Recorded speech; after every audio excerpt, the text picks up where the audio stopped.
Вспомнить подвиг советского народа и отдать дань уважения ветеранам. На этой памятной встрече, посвященной 80-й годовщине Победы, ученики, педагоги и почетные гости.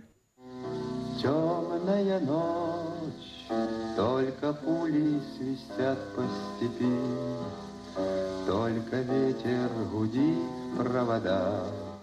Школьники подготовили литературно-музыкальную программу. Со сцены звучали проникновенные стихи о войне и мужестве солдат. Прошли года, деревья умерщвленные, с нежданной силой ожили опять. Живые ветки выдали, зеленые. Прошла война, а ты все плачешь, мать. Это великий праздник, праздник для всей нашей страны.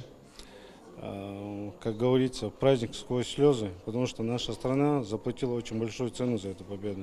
Продолжили праздничную программу музыкальные номера.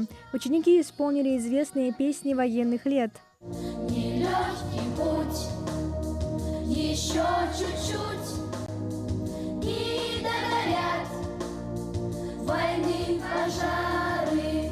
Особое место в программе заняли сценки, которые ученики подготовили для зрителей. Школьники постарались передать чувства и переживания людей, живших в годы войны. Теперь у нас полный подвал всяких консерв. Сахара, до крупы всякой тоже с достатки. Мы очень долго готовились к этому мероприятию, и я считаю, что это очень важно, помнить историю нашего народа.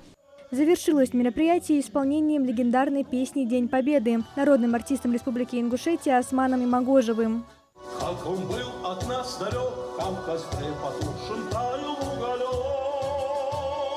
Были версты, обгорелые в пыли, этот день мы приближали как могли. Школьники с большой ответственностью подошли к подготовке памятного концерта, стараясь передать всю глубину и значение Великой Победы. Сегодняшний праздник прошел силами 5-7 классов среднее звено. Мы видели с вами, как трепетно, как проникновенно дети говорили о том, какой ценой далась им эта победа. День Победы остается одним из самых значимых праздников в нашей стране. Организаторы отмечают, что такие мероприятия помогают воспитывать в молодых людях любовь к Отечеству. Марьям Бата, Молдгири Ахильгов, Магаз 24.